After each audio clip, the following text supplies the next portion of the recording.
Là, à l'automne, Airbnb Le Mans faisait partie des 3 grandes destinations les plus recherchées sur Airbnb. Et puis on a quand même des bâtiments très très beaux, notamment une cathédrale, très très belle cathédrale Saint-Julien, 134 mètres de long, donc là il y a un effet waouh, plus grande que Notre-Dame de Paris quand même. Ah oui, carrément. Cette course, elle est incroyable, elle est encore incroyable, plus de 300 000 personnes chaque année aux 24 heures. Je pars auto, mais il n'y a pas que les 24 heures auto, il y a moto, camion, il y a vélo, donc vraiment, vous avez beaucoup de courses qui tournent. C'est plus d'1 million de personnes chaque année qui viennent sur le circuit. Incroyable quand C'est même. un énorme moteur économique pour nous. Bonjour à tous, aujourd'hui on va parler du Pays du Mans et je suis avec une pro du sujet puisque c'est la responsable du pôle attractivité du Pays du Mans. Elle s'appelle Patricia. Comment ça va Patricia? Bien Célia, et toi?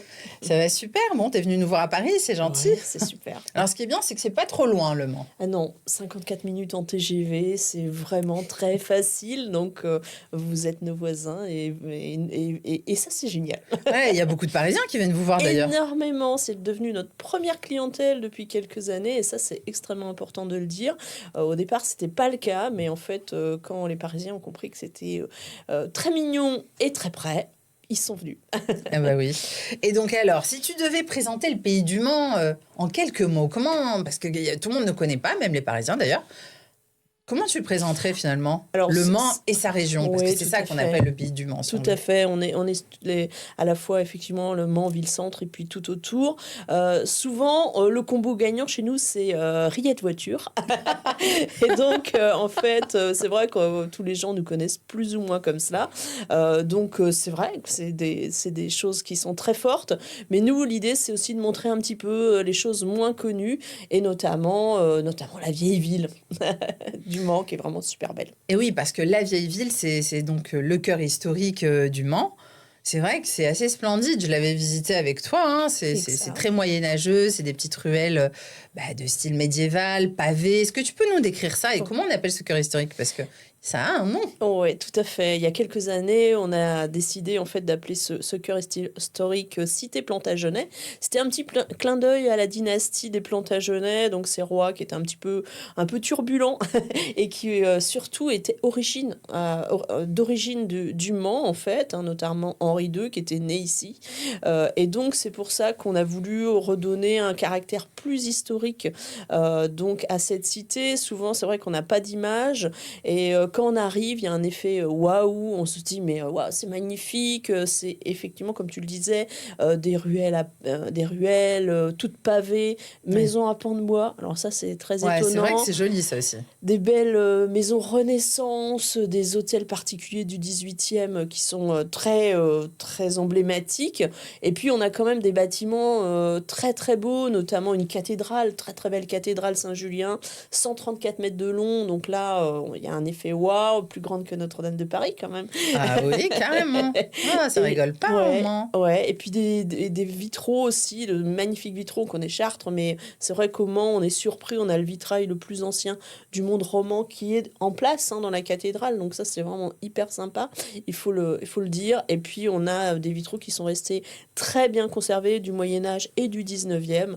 Donc, il y a un effet un peu waouh dans cette cathédrale qui est à noter. Une muraille, la muraille gallo-romaine, la mieux conservée de France, que l'on tente d'inscrire au patrimoine mondial de l'UNESCO. Donc ça, c'est quand même une belle balade à faire le long de la Sarthe, justement, avec ses remparts.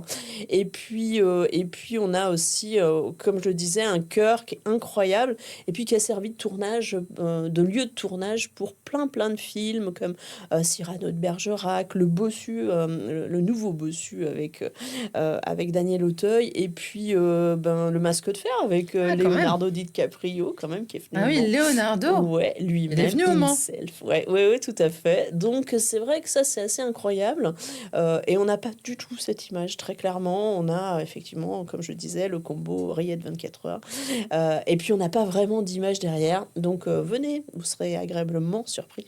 Mais donc vous avez peut-être même vu le Mans donc au cinéma sans le savoir, en regardant Leonardo tranquillement. Tout à fait. Il y a un côté dans en votre fait fauteuil. vieux Paris en fait. fait, qui serait resté dans son jus. Là, vraiment, on a de très, très beaux bâtiments. On a une plongée historique dans une ville qui a été extrêmement bien restaurée. Donc, voilà. Et bon, comme tu disais, on pense aux rillettes, on pense aux voitures quand on parle du Mans. Alors, il y a les fameuses 24 heures du Mans. Oui. Alors, pour ceux qui ne connaîtraient pas, on peut peut-être déjà commencer par expliquer ce que c'est. Oui. C'est quand même assez exceptionnel comme événement. Effectivement, c'est quand même un événement incroyable. C'est la course d'endurance au monde. Vraiment, on en a des très célèbres, mais Le Mans, ça reste de par son historique. C'est une course qui a plus de 100 ans. Et puis, c'était un lieu où on testait les voitures et ça a gardé son ADN. On avait de très grands industriels au Mans au 19e qui ont voulu tester leurs innovations. Et c'est pour ça qu'on a les 24 heures. Et c'est pour ça que cette course, elle est incroyable parce que de cette course sont issues la plupart des innovations qu'on a dans nos voitures. Donc ça, c'est quelque chose à noter. Mais pourquoi, en fait, excuse-moi, je suis nulle en voiture, moi, mais pourquoi, en fait, les innovations, on les a eues à partir de... Eh bien, parce qu'en fait, très souvent, les constructeurs, au-delà de faire la course, ils testaient des techniques. Par exemple, les phares à LED, les choses comme ça que tu as maintenant. Eh bien, en fait, c'était un moyen pendant 24 heures de voir ce qu'ils avaient dans le ventre, entre guillemets, si ça tenait. Et puis, en fait, cette course, elle est incroyable. Elle est encore incroyable. Plus de 300 000 personnes chaque année aux 24 heures. Je pars auto, mais il n'y a pas que les 24 heures auto. Il y a moto, camion, il y a vélo. Donc vraiment, vous avez beaucoup de courses qui tournent. C'est plus d'1 million de personnes chaque année qui viennent sur le circuit. Incroyable. C'est un énorme moteur économique pour nous. Donc voilà, c'est bien. Et puis si vous voulez ralentir, vous prenez un petit temps dans la vieille ville. Parce qu'en fait, c'est 24 heures, parce que j'ai envie de bien comprendre. En fait, c'est tout autour de la ville. C'est quoi le circuit exact pour qu'on comprenne bien? Le circuit, en fait, il est un petit peu au-delà de la ville. Il est au-delà d'un quartier qui s'appelle Pontlieu, notamment vers les communes de Mulsanne et d'Arnage. Donc, il est un petit peu excentré de la ville. Mais ce qui est intéressant, c'est que nous Manceau, on prend le circuit tous les ans. Enfin, tous les ans. Et puis, toute l'année, surtout. C'est-à-dire qu'on tourne sur des routes qui sont des routes départementales. Ces routes sont fermées pendant les courses, notamment le Mans Classique aussi, qui est une incroyable course également, qui fait revenir les anciennes voitures qui ont couru le Mans. Donc, il y a un côté très vintage et rétro. Et en fait, nous, toute l'année, on se fait un peu les 24 heures du Mans. Par contre, on ne roule pas à 360 km/h. Sinon on va avoir des problèmes. Il y a des petits problèmes avec la gendarmerie et la police, peut-être. Donc, cette année, vous proposez pas mal d'expériences originales aussi au Mans. J'ai vu des déjeuners sous chapiteau, si je me trompe pas, qui mêlent gastronomie, spectacle. Qu'est-ce que ça apporte Qu'est-ce que ça a voulu faire, en fait? Nous, en fait, ce qui est intéressant, c'est qu'on a un pôle national du cirque au Mans. Et ça, c'est pas du tout connu. Je ne savais pas. Voilà. Et il y a quelques années, a été construit un magnifique chapiteau donc pour ce pôle national du cirque, qui a vraiment une renommée nationale, voire internationale. Et puis, depuis quelques années, ce lieu, en fait, avec qui nous, on travaille, a vraiment voulu lancer ces rencontres un peu originales en mêlant gastronomie et cirque.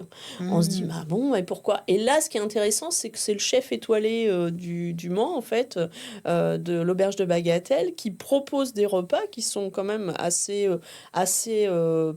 pas trop cher, et il y a à la fois un repas de très belle qualité, et puis un spectacle donc du pôle national du cirque, le Plongeoir. Et donc ça, c'est vraiment super intéressant. Précipitez-vous, ça part comme des petits pains. Parce que ça va être à la période de Noël, tout ça, n'est-ce pas? Là, ça va aller toute l'année. Il y en a déjà à la période de Noël, ça a commencé là. Il y en a un de fait. Et puis, ça va continuer jusqu'en juin prochain. ça part très vite. Et cet étoilé, alors, c'est le seul du Mans, je crois. Oui. C'est Jean-Sébastien Monet qui est le chef de l'auberge de Bagatelle. C'est vraiment un lieu à découvrir également. Et il a décidé en fait de jouer le jeu, de sortir un peu de sa zone de cuisine, on va dire, pour aller se lancer et puis travailler en transverse avec les gens du plongeoir et puis les artistes du pôle national du cirque en fait. Et puis, on va bien sûr parler de Noël, hein, c'est bientôt, ça approche à grands pas. Alors, il y a Oui. toute cette ambiance de Noël aussi au Mans, on peut en parler. Ouais. Qu'est-ce que vous faites Alors, il y a Qu'est-ce que pas vous mal de organisez choses. Et puis, je vous conseille notamment d'aller à l'abbaye de l'Épau. L'abbaye de l'Épau, c'est un lieu qui est tout à côté du Mans aussi, hein, vraiment. Et c'est le siège du conseil départemental de la Sarthe.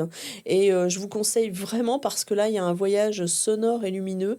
Chaque année, c'est très beau, c'est très féerique.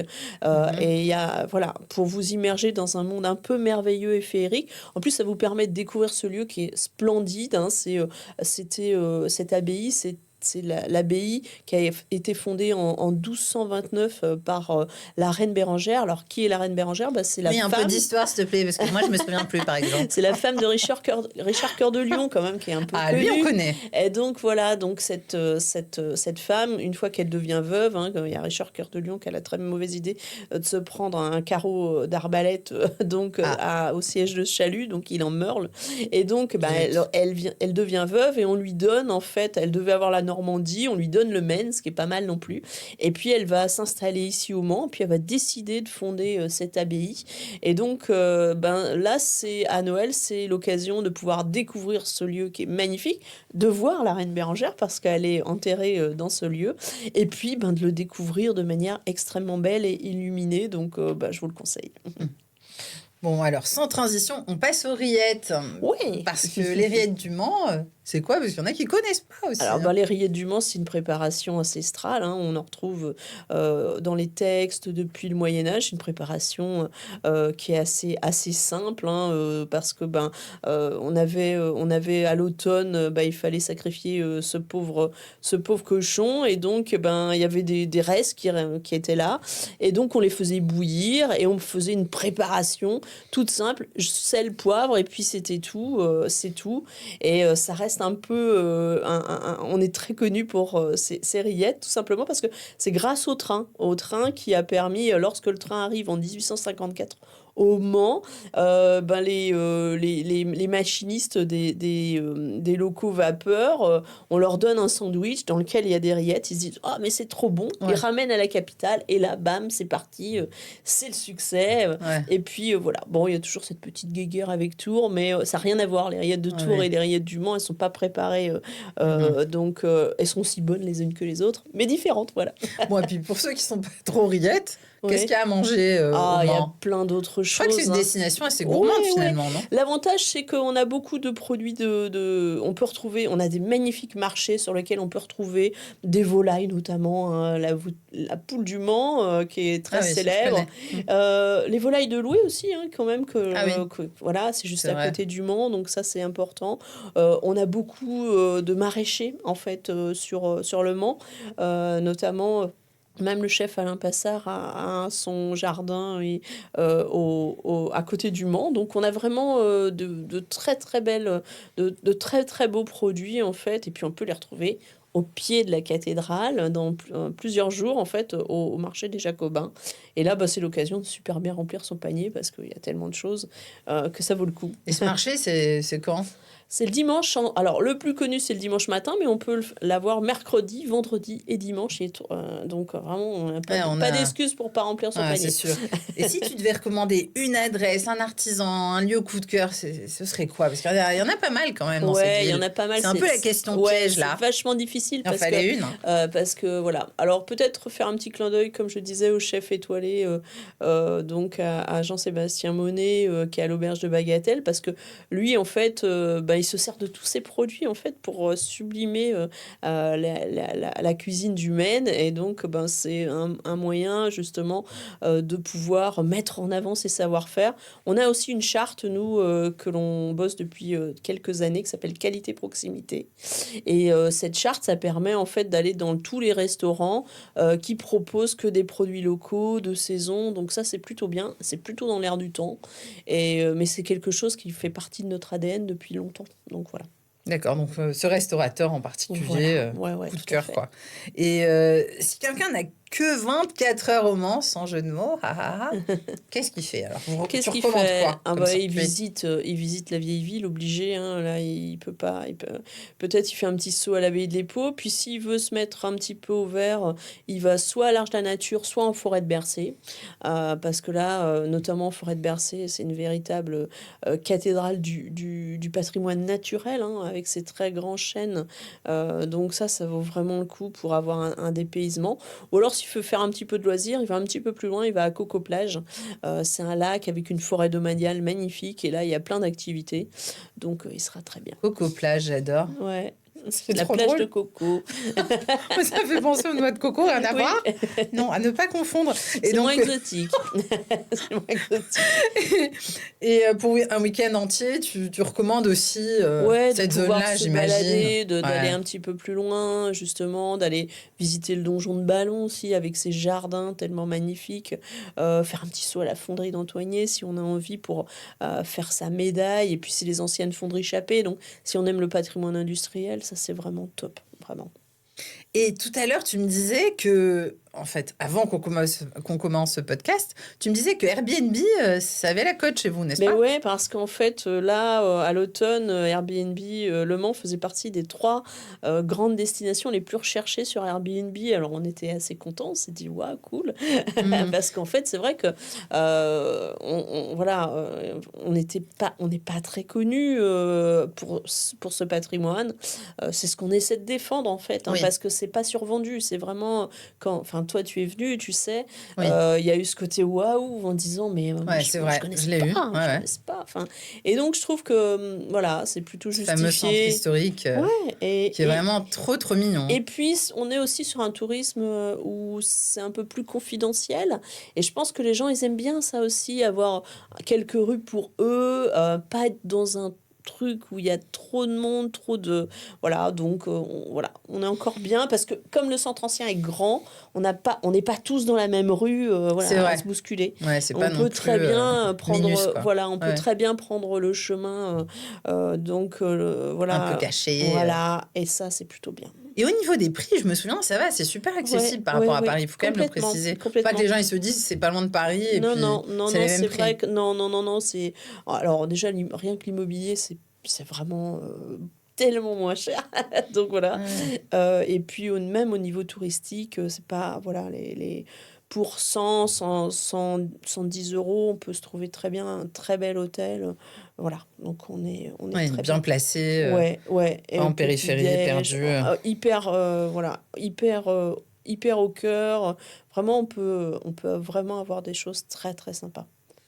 Et si tu devais résumer, ça c'est l'autre question piège, je l'avais préparée pour la fin. Le Pays du Mans en 3 mots, ce serait quoi? Alors moi, je dirais, déjà, c'est un territoire de culture. On va faire plus que 3 mots, allez, je suis sympa. Déjà, tu as dépassé les 3 mots. Culture, nature, et puis ce côté un peu tranquille, quoi. Enfin, c'est ça qui est bien aussi, c'est pas. Et puis il y a toute une partie aussi autour du street art, si vous aimez le street art. On n'en a pas parlé, c'est vrai. Qui a été extrêmement développé depuis quelques années, avec notamment le festival Plein Champ. Et si vous voulez vous balader, aller au Guillemoni, vous verrez une magnifique fresque. Et ça, c'est une raison en plus de venir. Alors c'est un quartier qui est dédié. Alors c'est quoi le Guillemoni? C'est un parc. Historiquement, en fait, c'était là où il y avait le château des des Valois, en fait, notamment Jean II le Bon qui était dans ce lieu. À la Révolution, et donc c'est devenu un grand parc. Et c'est là où justement sont installés les murs, en fait, sur lesquels les street artistes peignent et développent en fait leur Et ça art. bouge tout le temps. Ça bouge tout le temps, tous les ans, il y a voilà, on peut en retrouver plein. Il y a plein de fresques dans la ville aussi, et ça c'est vachement Super. intéressant. On peut faire tout Et- un circuit street art, en Ouais, fait. et puis il y a un petit dépliant que vous pouvez demander à l'office de tourisme. Donc voilà, une petite J'adore idée de cette balade. transition entre les rois et le street art. Ouais, C'est dingue, hein, comme l'histoire. quoi. Bon, Tout s'inscrit. en tout cas, merci beaucoup, Patricia, Avec grand d'être venue. plaisir. Et puis, on va aller au Mans, je crois. Hein. Ah, let's go. On peut faire les 24 heures tout de suite, mais peut-être un jour. Ouais, ouais. Bye bye, merci beaucoup. Au revoir, merci beaucoup.